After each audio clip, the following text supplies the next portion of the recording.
Peace, family. We join with another special guest. This time it's no other than RICO Crowder, aka RICO from Sons of Funk. Oh yeah. I definitely want to say I'm a big fan of Sons of Funk, and their music was definitely in my playlist on a lot of occasions. A lot of intimate occasions. Yeah, well, I wasn't gonna say that part, but definitely on a lot of occasions. So, with that being said, I want to say peace and, respect for all the work that you've done and still continuing to do. Yeah. Myself, from what I see from the outside, I don't just see you as an artist. I see you as a producer overall, somebody who's out there producing, from labels, from, producing other artists, developing artists and stuff. Obviously, a lot of people know you from the affiliation with No Limit in the Tank and stuff like that. And recently you've been on tour with the reunion and stuff like that. So we want to get into this, your story, like where did, because even for myself as an individual, you can read a little bits on the internet, but I want to know where you sort of started out from, and then we'll get how you linked in with No Limit and stuff. All right. Well, it started out, man. I started singing when I was 8. My dad got me in a group and everything. So, with him being a father and everything, he had to go to work and all that stuff. So he couldn't really pursue it the way he wanted to, but it stayed in me. And so by the time I got to the age of 13, I got my first record deal with Motown Records. The very first song I ever recorded, this is why I knew this was meant for me. The very first song I ever recorded, I got a record deal. And it was on a Friday night. I recorded the song. Me and my homeboy, Sam Bostic. A lot of people know him from producing E40, Tupac, there was mob music in the Bay Area, but he and I started out together, and we started singing, and we recorded this song in Berkeley, California. And the next morning, I woke up. It was this guy playing this guitar in the park across the street from my house. So I went over there and I was like, "Yo, man, I play." He was like, "You really play? You're like a young dude." I was like, "Yeah." So I'm playing for him and stuff, and I'm funking the guitar. Whatever. He was like, "Damn, you really tight for a little young dude." I said, "Thank you." I said, "You want to hear one of my songs?" He was like, "Yeah, I want to hear one of your songs." And so I said, all right. So I popped in a cassette. It was back then we had cassettes, right? For those who don't know, it was a little black thing. They had a little tape in it. So he popped it in, and he was like, "Man, no, this is not you." I was like, "Yeah, man, that's me." He said, "I tell you what, go home. I'm going to have Anna Gay Gordy, which is Berry Gordy's sister, Marvin Gaye's wife, call you and hook you guys up with Motown." I was like, are you serious? He was like, "Yeah." So I went home. Like 15 minutes later, my phone rang. It was Anna Gay Gordy. And she was like, "I understand you guys got some really good music, and it's really good for you guys' age, I hear. So I want you guys to come to Los Angeles and let's get you guys to deal with Motown." The next Saturday, I was in Motown Records with Anna Gay Gordy. And as I'm sitting there, right, we're at her house, at her mansion on Outpost Drive, right? And as I'm sitting there, this tall guy, it was a sunken living room. And he started walking up. And next thing I'm looking up at him going, "Oh my God, you know who you are?" And he started laughing. And it was Marvin Gaye. Oh, wow. Yeah, it was Marvin Gaye. So I got a chance to, yeah, and he was like, "Oh man, I love you guys' music. You guys were really hot. For some young guys, you guys were really polished." I said, "Yeah, it's because we patted ourselves a lot after the Jacksons. So we copied them so much that we really started sounding like them, And it was in between the Jacksons and kind of Prince, it was that Prince era. So it was a mix between Prince and Michael Jackson, that Jackson sound, which gave us a hybrid, I guess, or whatever that was. And so I said, "Well, look, Marvin, I really like me, everything, and all you did, but I got to meet Mike, man. I love Michael Jackson. Like, he's my ultimate favorite, next to Prince, right?" And so he was like, "Well, man, yeah, since you guys are with Motown now, I'm sure you're going to get a chance to meet Michael." But man, through the whole time I was there, I had got a song. I don't know if you remember the movie, The Last Dragon. Oh, yeah. Bruce Leroy. Stuff. I had a song in the movie. It did well, I still never got a chance to meet Mike. So lo and behold, you know, I learned a lot from them. I learned music, how to write better songs, how to structure songs. I was really good at it, but they showed me a couple little tricks that made it easier for myself. Matter of fact, I'm gonna tell you, who taught me. It was Elder Barge taught me a little trick on how to write it. Yeah, man, we was sitting there it was a studio called Sunrise and Sunset right there on La Brea. And Elder Barge, she was like, "Look, man, all you got to do is use your bridge that you use in the first verse, put it in the second verse." I was like, "Oh, that's a nice trick." And he said, "Yeah, you only got to sing like a couple of new words and use whatever you had before." And, I mean, I've been doing it ever since. It's been helping me out. You know, as a matter of fact, Pete picked up on what I was doing, and he started doing it. You know what? That's crazy, man. That you know, first off, you know, I was going to ask what year it was that you signed with Motown or you was with them, because, you know, when we think of Motown, there was so many different incarnations, but when you said Marvin, that was still there, I'm like, wow, because I was thinking, you know, who was you around? What sort of artists and stuff did you get to meet? Because, you know, Marvin Gaye actually probably my favorite, you know, of all time. Wow. So, yeah. Yes, indeed, man. He's really, really nice. And what you see, how pleasant and like really smooth, he's really like that. It's his personality, real smooth, really compassionate guy, you know. And everybody over at Motown was very nice, and they showed me so much on how to, you know, conduct myself. They were really still back into the artist development, you know, and so they developed me more and more. However, I didn't get a lot of money when I was in Motown. I got the money when I got with the Tank. You heard me? Okay. Yeah, we're gonna get to that, because you kind of you laid down a bit of foundation for it. So now we're coming to understand. You started out then in California. Are you from? In California, yep, in California. Are you from Richmond or which part of California? Richmond, California. I went to Kennedy High School, where it was a lot of great entertainers that you guys know now that went there. Like, let's see, Glenn Plummer, who played, what was it? He played in. I forget the name. It was like a bunch of them, those gangster movies back in the day. I forget what his name was. If I say his name, you'll definitely know. He was big time. Then I had another good buddy named Willie White, but in Hollywood, he changed his name to Salim Akil. Me and him were really tight, and he produced The Girlfriend in the Game. You know, it was a whole stellar amount of people that went to Kennedy High School. I went to. They're now super successful, you know. Oh wow, yeah, I just seen Glenn Plummer, man. Yeah, I know that brother, man. he was in. Talking about what they call him in the movies? That was the prison movie. He been in a bunch, but yeah, I right, a bunch of them. Yeah. That's the one right there. You know what? Yeah, that's a classic. Yeah. Oh well, so you know. Yeah, that was South Central. Was South Central, right? He played. That's what really blew him up. Yeah, Bobby. OG Bobby Johnson. Bobby Johnson, yep. Yeah, OG Bobby Johnson. But where he got his first movie was with Madonna. Okay. He did it, you know, we was all proud of him and everything, and then so you know, a lot of people, you know, and then of course when Tupac came to the Bay Area. He and my oldest brother was like best friends. My brother was living in Marin at the time, and he used to live Pac, used to hear a lot of our music, and so I got a chance, you know, to talk to him a few times. You know, he was a real cool guy. So, and like I say, E40, the Tony, we are a real super tight. They used to be like our backup band and everything. Oh, wow. So we all knew each other. Yeah, we all know each other. Raphael Sadiq and that. He was in Tony and stuff, right? Just like this. I remember one time, man, he and we had the same manager, right? This guy named John Green and Carlos Stanfield. We was in LA and we was both broke. I think I had like $5 on me, and we was at this hotel, Holiday Inn by the airport. And I was like, look, Ray. Oh, I call him Ray. Y'all call him Raphael. I said, Ray, look, I got $5. I'm gonna go buy some hot dogs, some chips, and we gonna share this together. He's like, all right, cool, man. I'm starving. So we ate and we was talking about being successful, you know.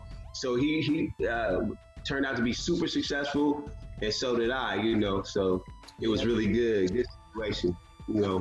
Props do, man. And that, you know, that's crazy because you never know, especially sometimes we see one person's success story, but we don't know how many different people they sort of intertwine with along the way. And tangle with. Right. Yes, indeed, man. And so then this would happen. So we went through a series of different record deals. We went with like MCA, Gasoline Alley. We was over there with Shy, the guys that sing "If I Fall in Love Forever," whatever that little song was they had back. And then we did a deal with Columbia when the Fugees was there. You know, they were really cool. But we still couldn't get it grasped, you know. Finally, I was at my homeboy's barbershop called Mark's Barbershop in Richmond, my homeboy Alamo, Rodney Brown. And he had this picture on his mantle. And it was these tall dudes with these gold teeth. And I'm like, man, when the basketball players start putting gold teeth in their mouth, right? So, and he said, no, man, that's Master P and his brothers, and you know, they rap. I was like, oh, okay. So I swear about 5 minutes later, P walks in. And he always had a whole crew with him. He had Silk, C-Murder, he had Mr. Servon, he had Moby Dick, he had Big Ed, rest in peace. Now, Big Ed and I grew up together. He was from Richmond, and he lived around the corner from me. But he had already met P because they all played basketball. So they came in, and P could really be a comedian. He's hella funny, man. The dude was hilarious. He was teasing all the barbers, talking about them ain't barber's license, them fishing license. Y'all know y'all ain't supposed to be cutting people hair. He was a trip. So he got real serious, right? So he sat next to me, said, hey, man, don't you sing? I was like, yeah, man, you rap, right? He said, yeah. He said, I saw you the other day in Sacramento at the Black Family Day, and y'all was tearing it up, man. Them girls was going crazy. I was like, right on, blood. He said, listen, if ever I make it, I'll help you. And if ever you make it, will you help me? I was like, yeah. Look, Father, I was broken in glass on the concrete. You hear me? Yeah, and so I was like, I had nothing to lose. So P started balling, right? He started selling records out his record store. He started recording. He started selling his records, you know what I mean? And he started doing really wonderful. Next thing you know, everybody in the Bay Area heard about P getting this record deal with Priority Records. He got about $250,000, right? So we was like, all right, that's cool. You know, he made it, right? So we was still trying to get a deal. And I had came up with the song Pushing Inside You, right? I was so broke. I said, you ain't gonna believe this, but I said, God, please put a song in my hand millions of people love. And the next thing you know, I started playing Show Feels That Good to Me when I'm pushing. I was like, oh, my nephew was in the other room. He was like, what the hell is that? I was like, I just got this song, man. He's like, man, record that. So I recorded it. I called my boy Dez in my group. He said, Reek, please come over my house. We got to record that song. So we recorded it. And so fast forward about a year and a half later, we go to Los Angeles. I see P at Priority Records. He walked in the door. He had like this orange glow over the top of him. I was like, oh, okay, we at least find, I know somebody who got a deal who can help me, right? So I was like, he's like, Rick, you still singing? I was like, yeah, you still rapping, right? He was like, yeah, well, I'm doing a little something. Little did I know, Fonz, the man was a multi-millionaire. He was like the Michael Jackson of rap of the South in the Midwest, right? Yeah. And he was encroaching in on the West Coast and East Coast. And so he was like doing really well, but we didn't know. We just knew he had got this record deal. So next thing you know, he said, man, come on, man, come with me upstairs. Let me hear it. He said, knowing you, I know this is going to be hot. I put on Pushing Inside You, man. 2 seconds later, P was signing us a record deal. He gave us all $100,000 a piece, $100,000 a piece, and we never looked back. And we was on popping. That's such a dope introduction. I was gonna ask you as well because you sort of answered the question who produced that record. So you had composed it and written it all before prior to meeting P, which is actually man. So I had already had it right, and I played it, and he was just like, "Oh my!" He said, "Reek, that's dope." He said, "Man, I'm gonna put this on the soundtrack about it. I'm finna make y'all." I was like, bro, can you make us bigger than Jodeci? He was like, yeah, I got no more money than Jodeci. I think I do. But like I said, we didn't know. So I called my cousin in Texas. I said, Tracy, bro, like we about to sign with No Limit. He was like, bruh, do you know you didn't hit Lotto? Master P is the man out here. Like, he ain't nobody bigger than. I was like, what? He was like, man, you better hurry up. Next thing you know, man, P. So when we went home, right? We went home, and he said, y'all go home and take that raggedy red truck back. I know that's y'all, because ain't nobody at LA got a truck as raggedy as it was hard. And he knew it. And he said, he gave us about like $2,000 out of his pocket. He said, y'all go buy some new clothes too. Y'all looking shabby. Y'all about to be with me. I was like, okay. So we rocking, shopping and everything. So we get home. He flies to Baton Rouge. So we get here to Baton Rouge, man, and he opens up this safe. And I swear, man, it looked like it was a vault, a bank vault. It was stacks and stacks of hundreds and $100 bills. I was like, bruh, what the heck? Did you hit a lick? He was like, no, man, I'm just selling a few records. He gave us all $100,000 a piece, man. I had never seen that much money in my life. Cash money. Lord. Yep. Cash dollars, right? Then we hopped on a plane and we go to Houston. And the word got out, Master P was in Houston, was at the Galleria. People started swarming. Fonz, then they closed down the whole mall for us because it was thousands of people trying to get in. It was beating on the door. I was like, bruh, who are you? Are you the second coming of Christ? I said, what's going on? Like, I didn't know. He started laughing. He's like, oh, man, I've been selling a few records. I'm like, yeah, to say the least, right? So little by little, I'm starting to understand that P was huge. We was like the biggest black record company that ever existed in the United States. Matter of fact, you could pull us up. Yeah, you could pull us up in Guinness Book of World Records for selling the most records ever. It was us, and then it was Puffy.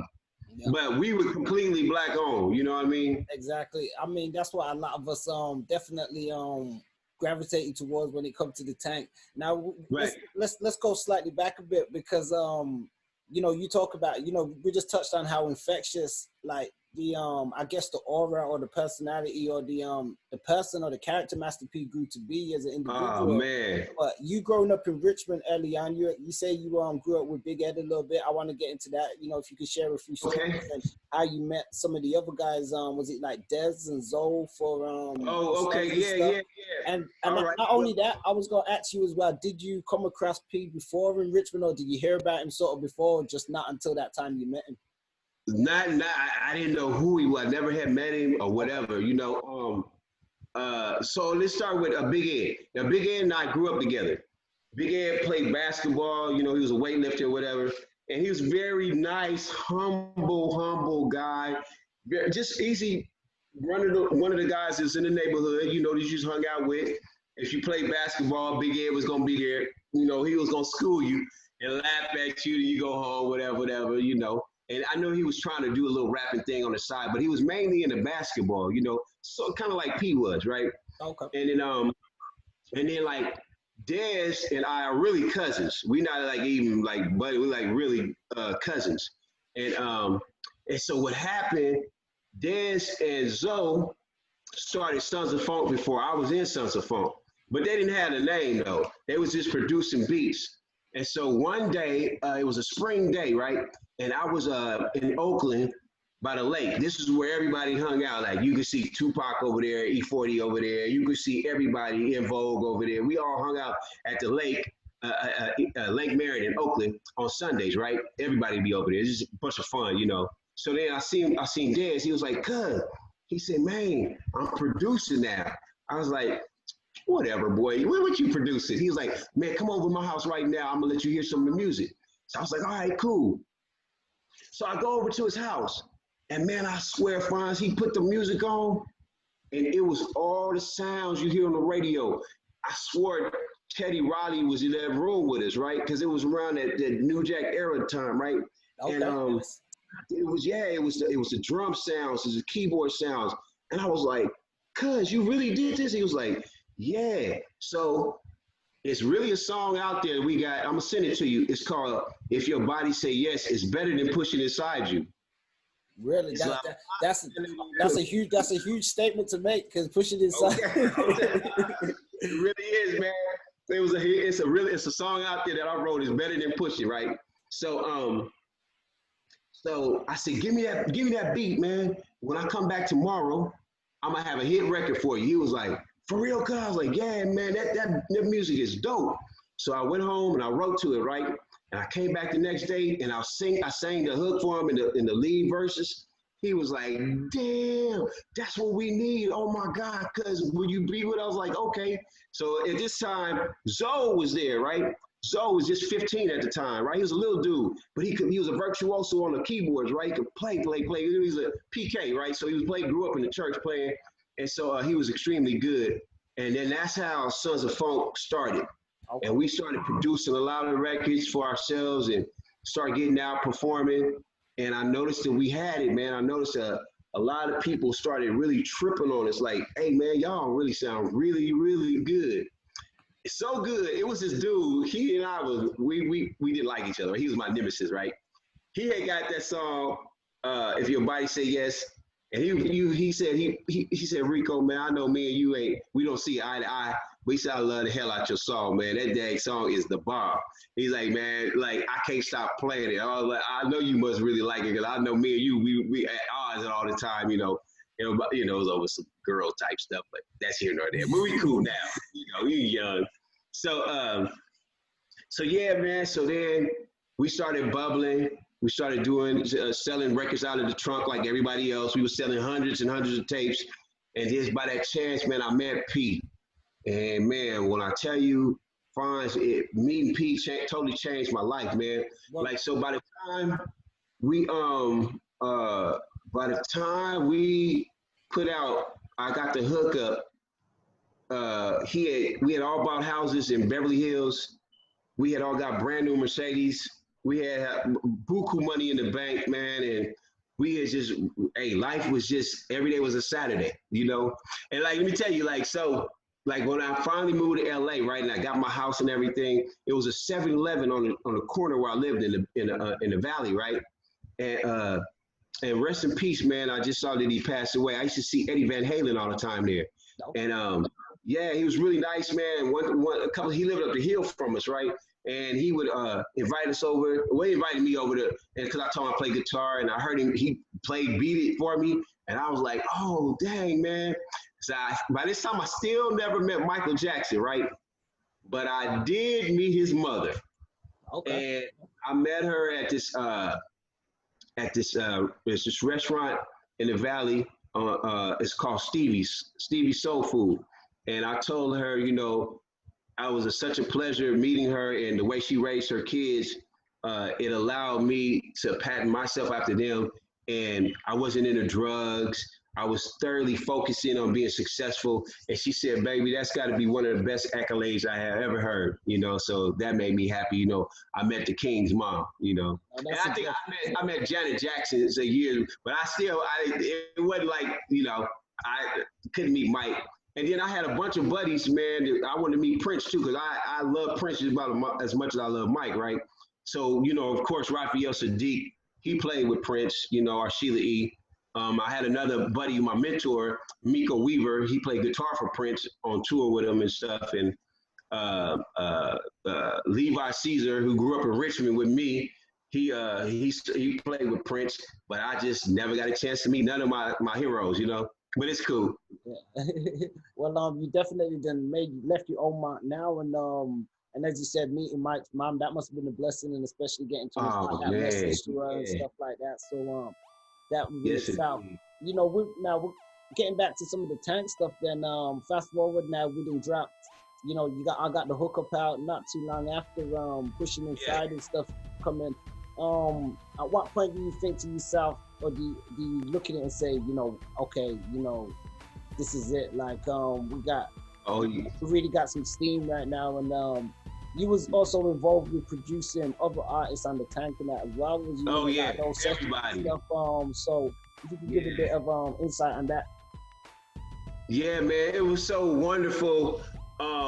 Like, to answer your first question, when well, I guess when I got the $100,000, the first, that's it. I was like, man, looking at this and knowing him, I don't have to worry about nothing no more, right? And then it just got better and better and better. Like Boz, Boz, Anthony Boswell, right? I remember we was getting our our suits for the album cover, right? Remember the yellow suits we had on? Yeah. All Versace suits and stuff. I was like, man, I don't know if I can get used to these. Like, man, you got to get used to this. And you ain't got to take it back like Puffy make everybody take shit back. Yeah, no red ink clothes. Yeah. So we was just doing our thing, man. And then so P knew that we produced. So he was like, man, what y'all got for like some radio stuff for the artists, whatever. So we was down here and Fiend was about to put out his album. And I was listening to his album. I was going, Fiend, I'm loving your album. However, you need a radio hit. And he said, man, Rick, you got something for me? I was like, give me a minute.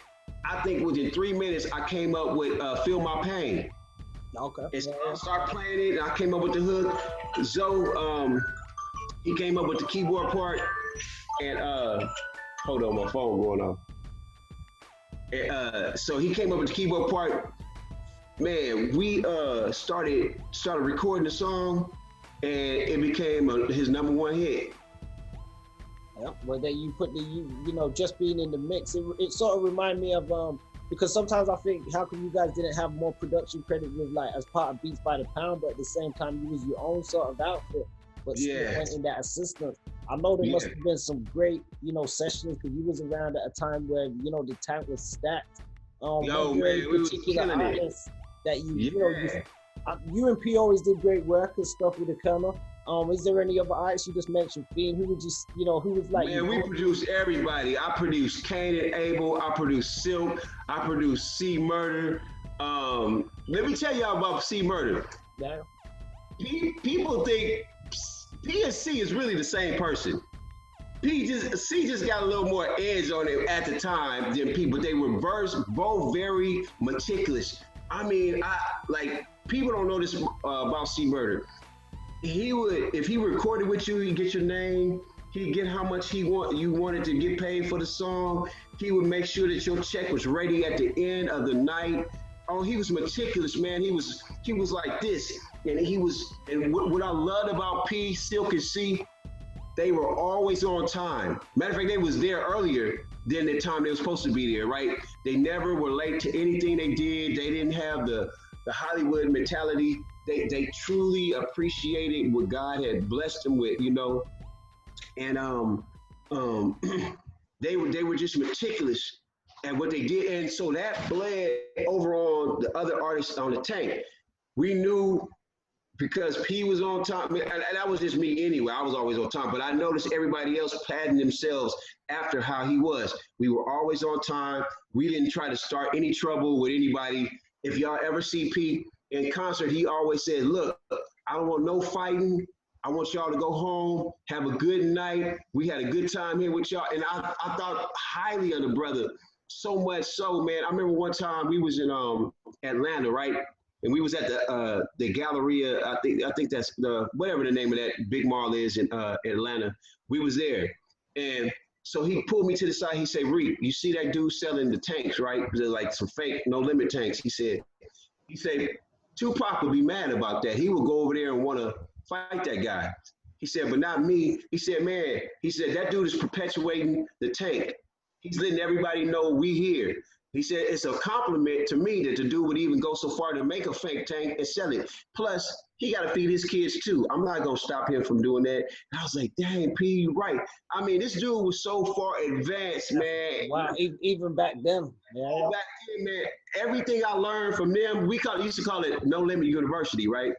Everything I learned then, I apply now. And you see, Fonz, you see all these people. I got Justin Timberlake shouting me out. Yeah. I got, I just saw Sinbad, led, yeah. Yes, man. But all that is because the two companies I was with, No Limit and Motown, they showed me how to conduct myself to be, I was always a good person, but to really put the polish on it, And P just showed me, this is how you conduct yourself in business, man. And you don't get mad at people for this. You just kind of, a lot of stuff P would let slide.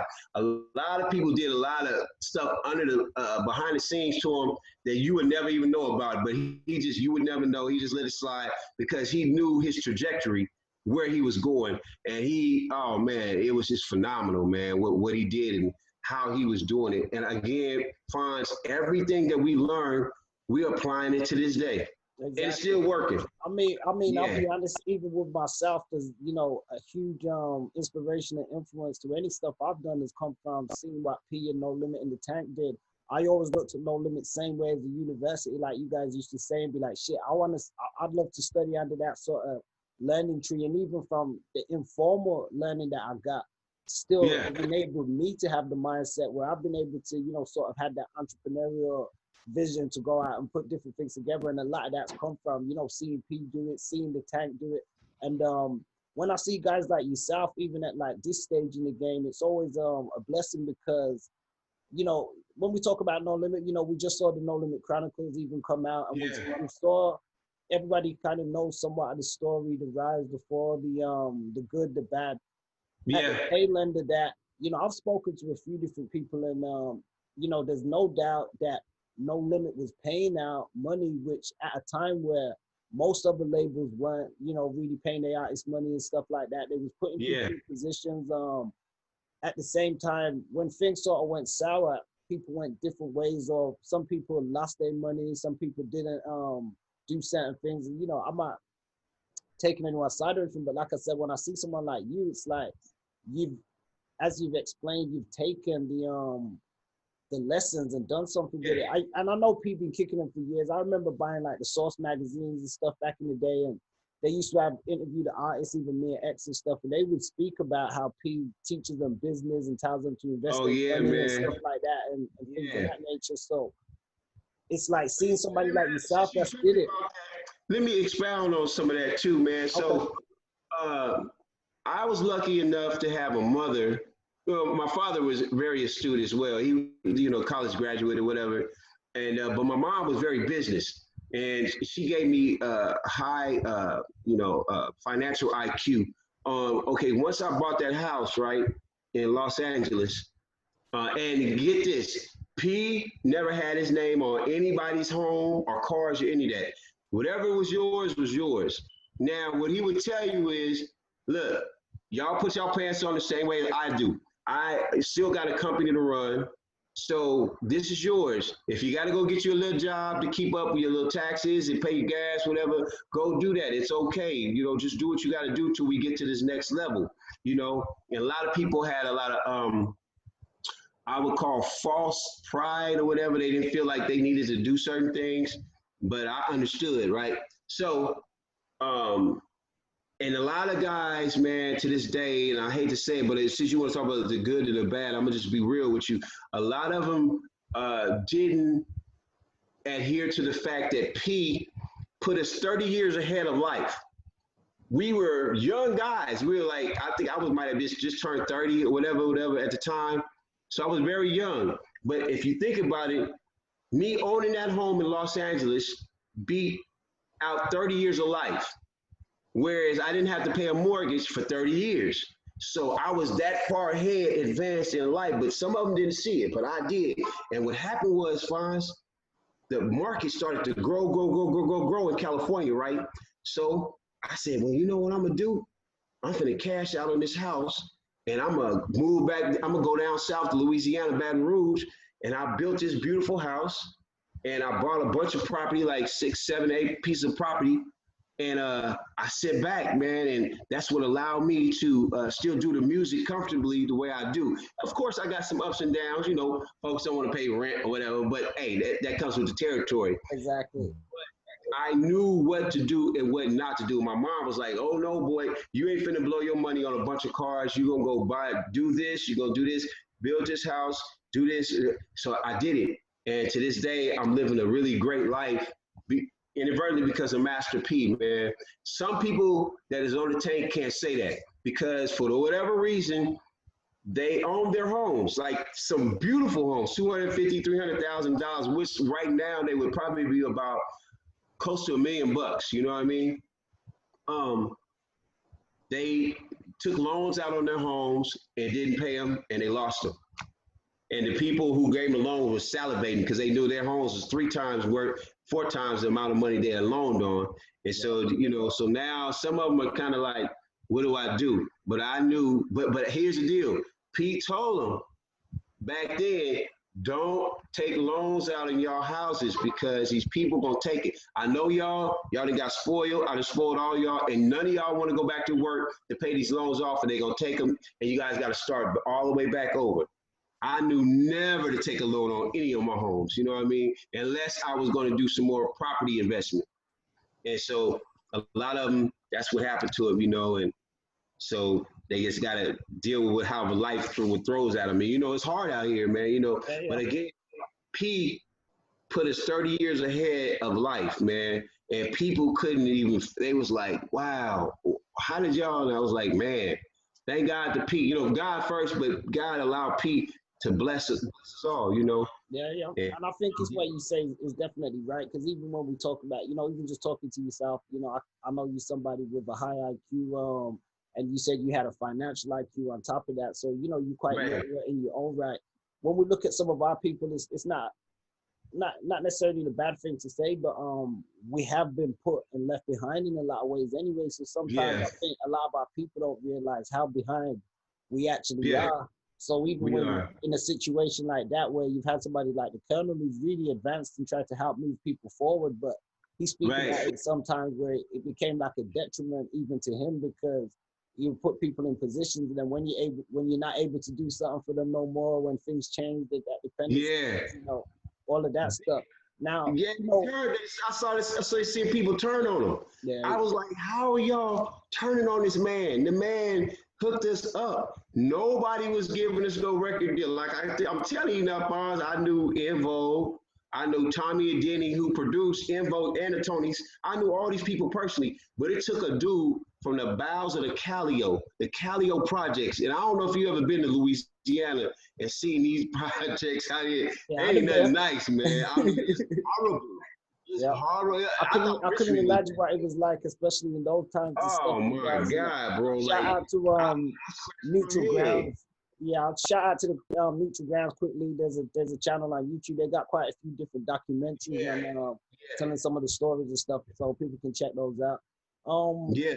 So yeah, you know, things sort of started falling apart at a point, 99. At what point did you feel as though, because you say you guys sort of retired in 99, and then, you know, you made a comeback years later and stuff, but what was it that led to, I guess, not to say you walking away, because everybody kind of went their own ways in different ways. So this is what I kind of start seeing when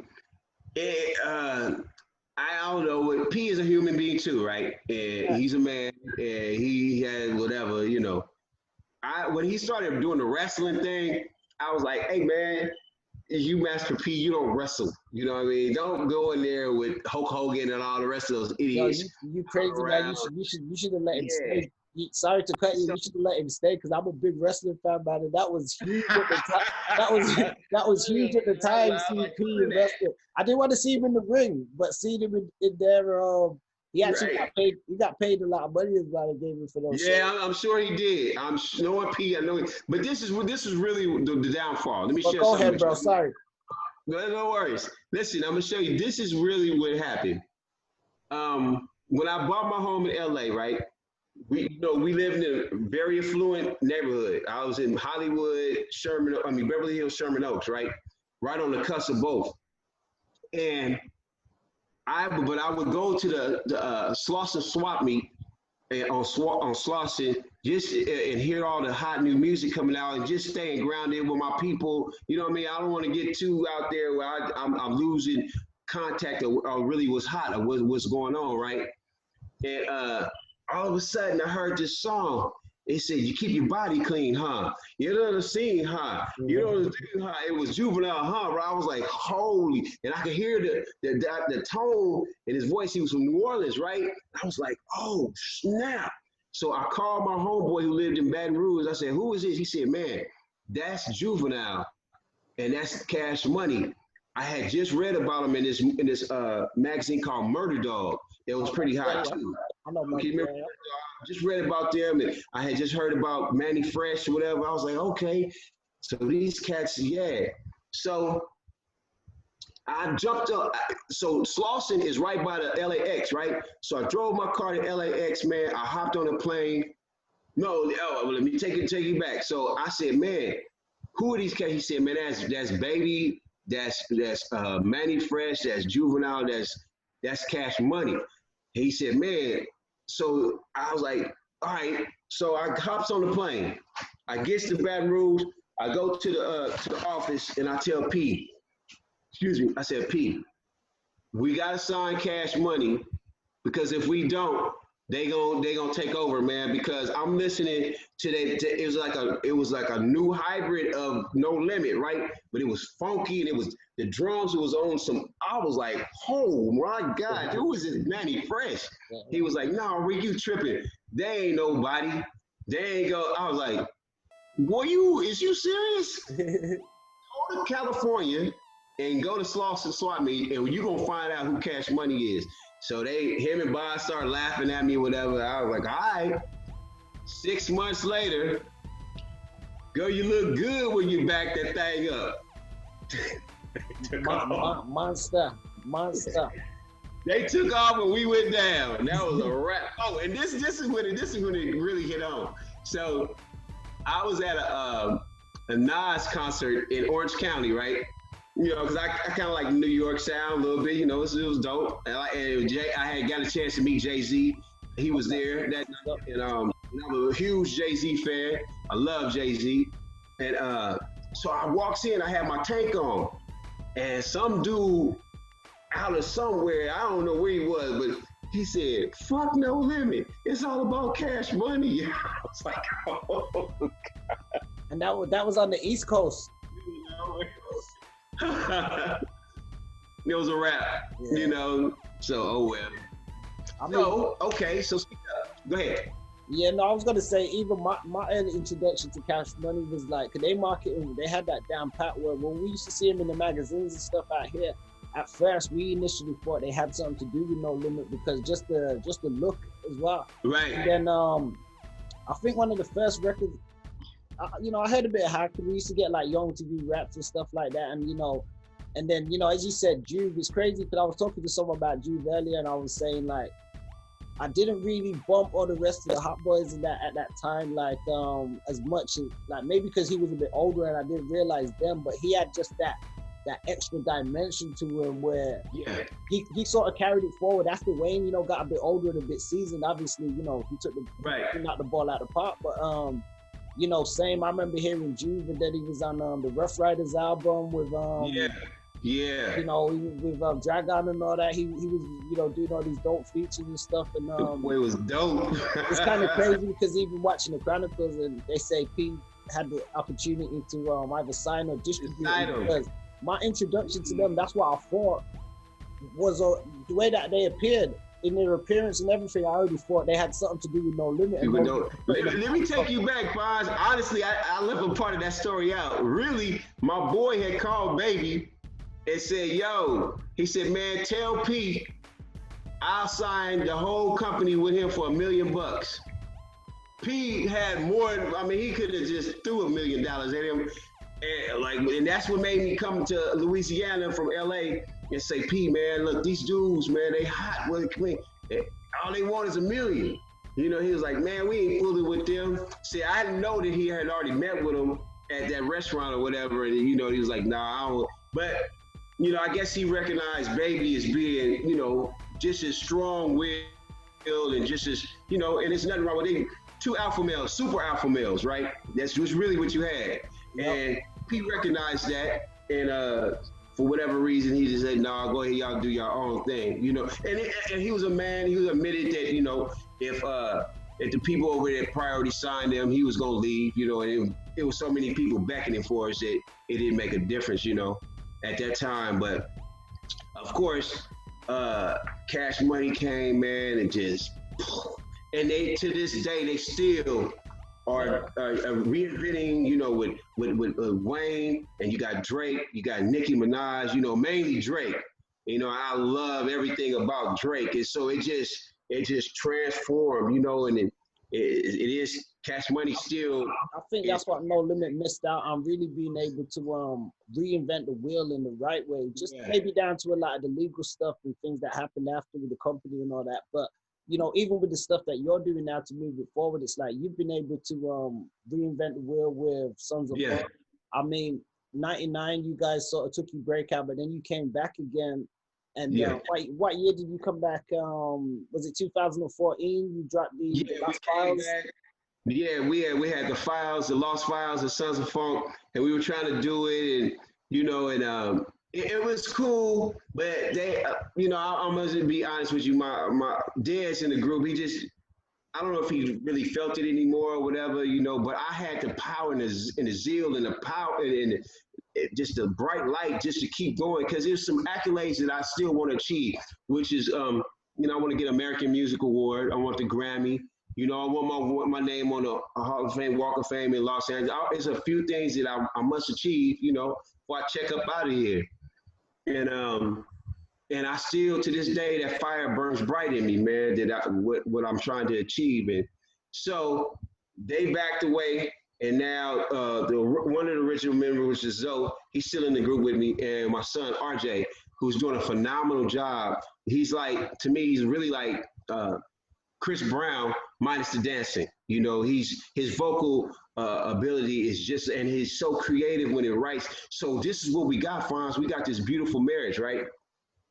I knew from the Prince, Michael Jackson, Earth, Wind and Fire, Isley Brothers how to write really great hooks, right?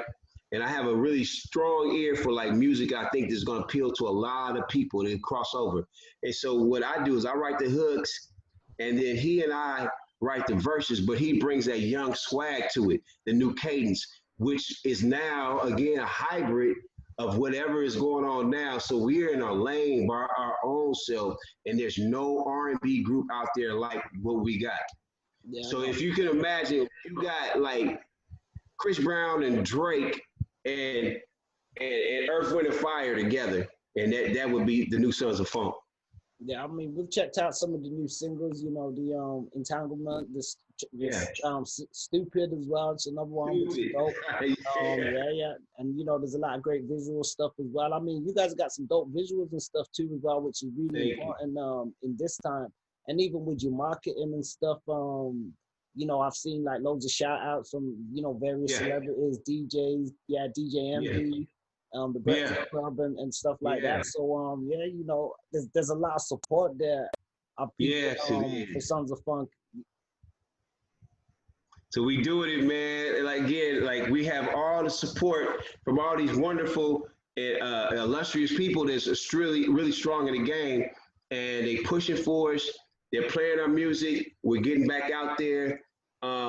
We just got a call yesterday, man, where Rap Caviar put us on their playlist, their curated playlist from Spotify. And if anybody knows about Spotify and Rap Caviar, they know that it's extremely hard to get on there. They actually turn down majors, you know, to get on their curated playlist. And so we were lucky enough to get on there, and we're just now about to get into Google. So like if you turn your phone on, you'll see this whole article about us. That's about to be out very soon. So yeah, we smoking, man. And I'm finna bring some of that No Limit heat. You know, I'm gonna be right in their face like Pete taught us. You gotta be in their face all day, every day. You know.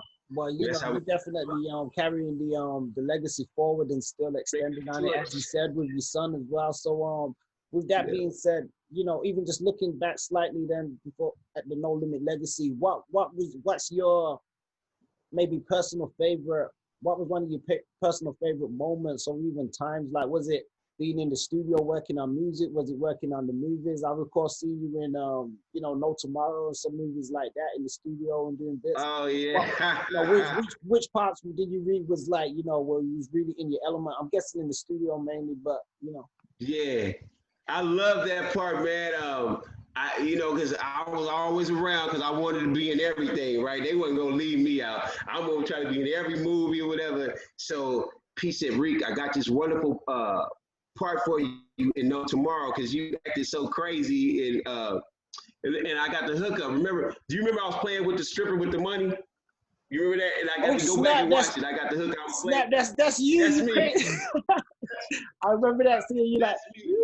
Yeah. So they were laughing. Matter of fact, the director said, "Hey man, he needs to be all through this movie. He's funnier than all y'all. He's really good because I made that whole part up by myself. I didn't. Nobody told me to do it, and the director was rolling right. So they just kept it in there. So he said, "Man, you did so good in that. Just come do this part as a studio engineer and No Tomorrow." And then from that, I was able to be in Ray with Jamie Foxx. And a few other really notable movies and stuff, you know. And so yeah, man, that's what we're gonna do, and we're gonna do the same thing like Pete. We're gonna do movies. We got some other acts that we're gonna put out. You know, and our record company now is called Monument One, and it's gonna be really good, man, and really it's gonna be a big situation that we got going. Yeah. Okay. Yeah, I remember the Sons of Funk records you had and stuff as well. So it's good to know that you're gonna be working with different artists and stuff as well, and taking you know, even the experiences that you've had being under the learning trees of, you know, Motown and No Limit, some of the labels, let alone black labels and stuff as well. So what could we expect then, music wise, I guess, in the future? I know you've got the stuff that's out now. Is there anything you want to plug or let us know that to look out for? Yeah, so be looking out for Stupid, the Entanglement. Matter of fact, man, believe it or not, we're doing a new song now. We're gonna kind of re-hook up, Pushing Aside You. We're doing it. Remember the 69 Boys? Yeah, 69 Boys. Yeah. We're gonna do that with them. We're producing, believe it or not. You remember Lakeside? Come along and ride on the fantastic voyage. Okay, we're producing them. We're gonna bring them back. We got like a few other, you know, strong older acts that we're working with, and then like a few youngsters that, you know, we got Forever Hood, we got Sean Baby, and we got a few people that we got going, you know, that's gonna be out, and then of course Sons of Funk, man, you know, we gonna slam them. We got some hot stuff, and then our second single might be Loyal or Water Gun, and we're gonna go to Miami. We're gonna have the boats and the jet skis, and you know, it's gonna be real hot, just like old school No Limit days, you know. So it's our time. Yeah, no, definitely. And you know, people, if you type in Sons of Funk on Google, everything definitely gonna pop up. Do you have any other like separate social medias or anything you want to plug around? Yeah, RICO. It's just RICO Sons of Funk or RJ Sons of Funk. And you can find me just RICO Sons of Funk. Bam, RICO. that shirt, bad man. Is that the new merch that you come with? Yeah, more merch. Yeah. So then we got the hats. We got the mask.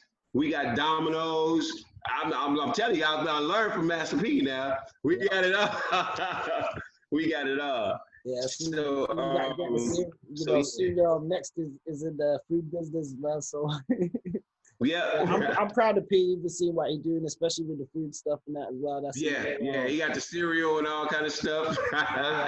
It's an important move, and even with yourself and what you've done and what you've accomplished and continuing to accomplish, you know, you're laying a foundation that's able to support others coming up after you, and you know, you're putting out a positive message and inspiring other people that, you know, because we all need inspiration in this world, man, and that's how each one teach one. If you wasn't inspired by the Mikes and the Princes and you know, and I know there's plenty of others. We could have. I mean, who one of your favorite vocalists? What you think of my boy Smokey Robinson, man? That's one of my. Oh my God, Smokey was good. You know what? Let me share something with you. If you really listen to old Smokey Robinson, he sounded like Michael Jackson. Yeah. I was like, I really tripped one day. I really listened to him. I was like, no wonder why Barry Gordy liked Michael so much. He sounded like Smokey. Michael's so special. Because Michael's so special because even from a young age and stuff, he could sound like the Magnificent Alda, you know, guys, and even encompass the same sort of emotion and feeling and all of that, which you know, that was super rare. But yeah, Smokey, he and see, let me tell you something. That's another thing I learned from Motown, man. They taught me how to.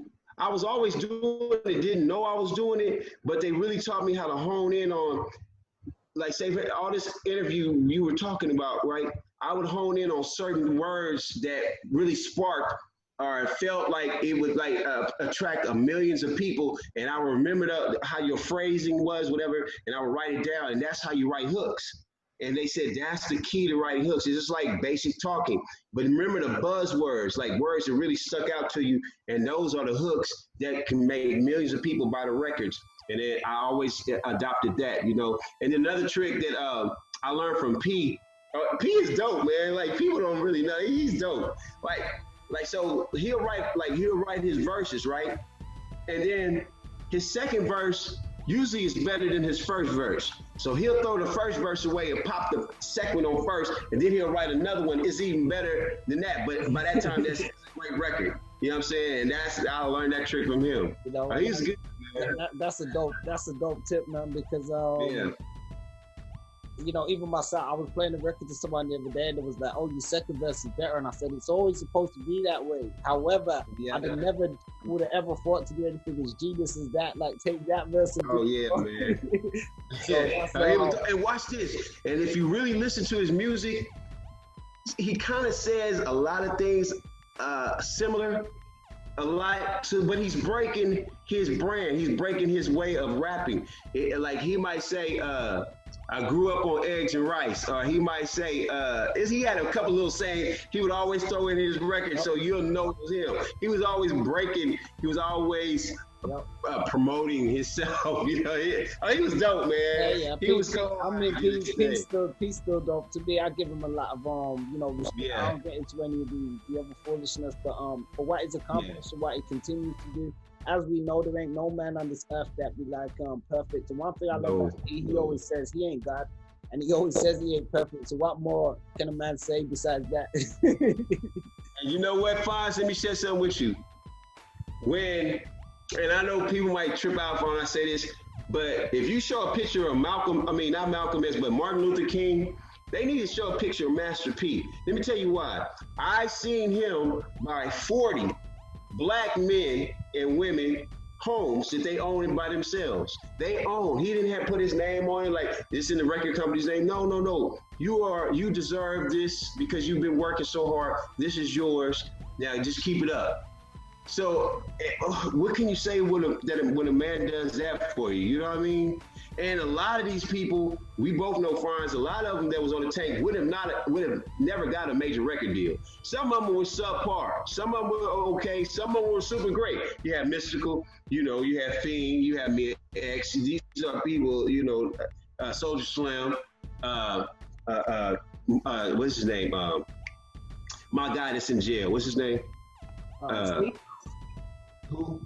You talk to Mac. You talking Mac. Oh, Mac was Mac, camouflage assassin. Tupac of the South. Yep. Mac was dope. You hear me? Mac could have been like, you know, even at the time, he was one of my favorite. He could have easily been one of my favorite rappers in the game. Oh, easy. Like, not just in No Limit, in like just like dope.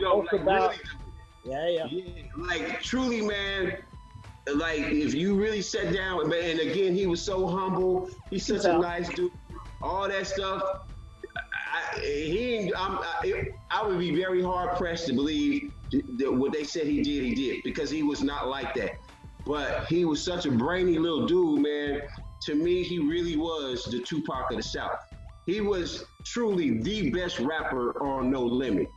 That boy was, and P still can see and tell you, oh no, he better than us by far, you know. This is one thing I would just ask you that's as you said that, because we often hear, and this ain't about no drama or nothing, but oftentimes we hear people make the comparison and say like Soulja Slim was the Tupac of the South, and I get why they say that, but you being somebody that even know Pac from a different level as well, and like you just said, Mac, because I would have probably said someone like Mac would have been like that. You know, like a Nas, like a Pac, like they have a certain type of, you know. I'm not saying Slim had the thug aspect down pat, and he had some of the consciousness too, but I don't think his overall is probably like a Mac or even No, man. Mac literally could have went to New York and hung with Nas. He could have.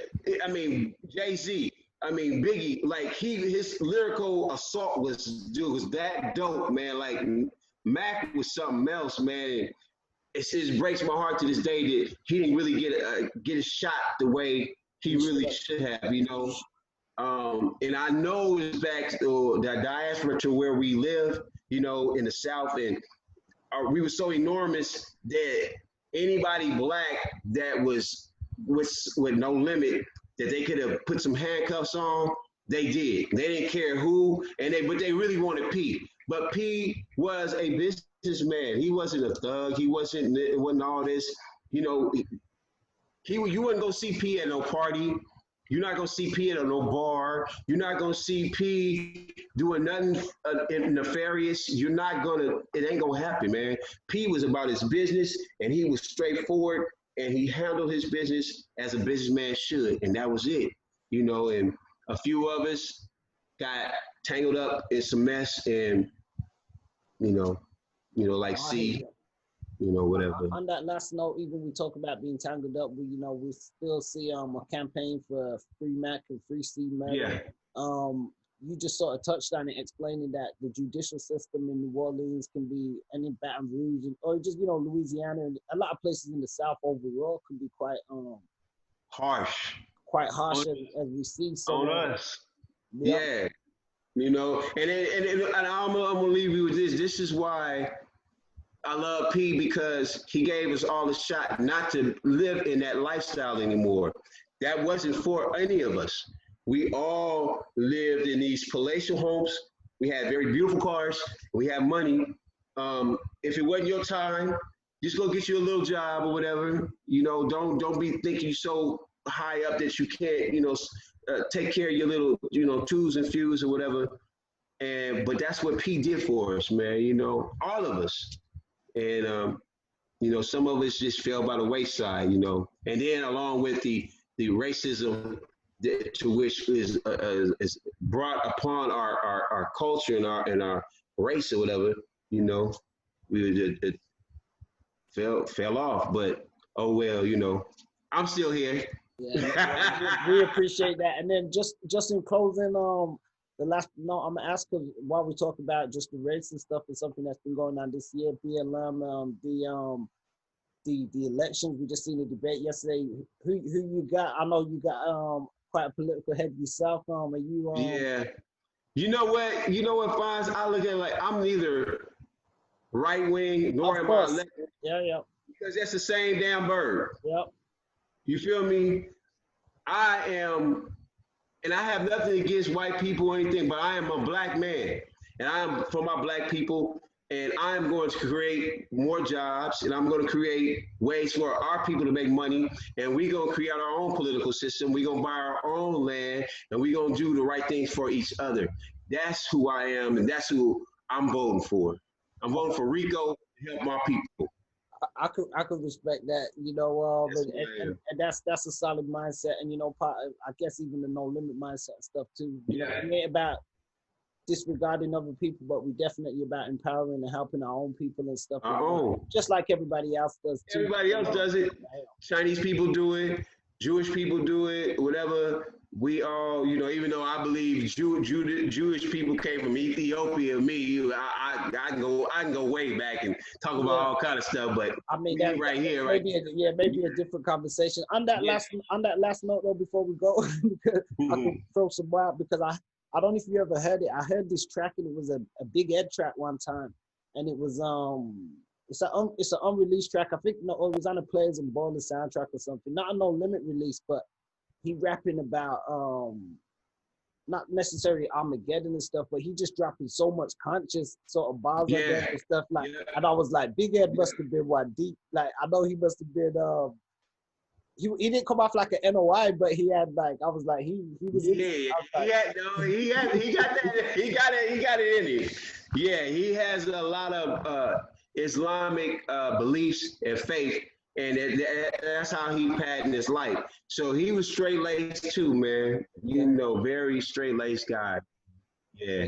We always just really some nice guys. Yeah, man, it sounded like it. I mean, rest in peace. God bless the dead, and all the soldiers that were here before and helped lay the foundation. And it's once again, man, it's an honor and a privilege to be chopping up with you guys and working with y'all, because you know, y'all are part of history, not just you know, out there in the States, but worldwide for the culture, for our people and stuff. So we'll continue forward. I'm looking forward to hearing like the new material and stuff like that and staying plugged in. But we'll be blasting stuff off on the radio and things of that nature. So you already know. Right on, man. Thank you. I'm looking forward to working with you real tight, Fonz. Really. You already know. All right, then, my bro. I'm going. You're watching About That TV, your one-stop shop for the hottest urban edutainment from the UK to the US. Be sure to like and subscribe to the channel and also join the membership for exclusive content. Yeah, so once again, be sure to tap in with the real. Drop your comments, let us know your thoughts, and do check us out on our official website, aboutthatonline.com. Peace.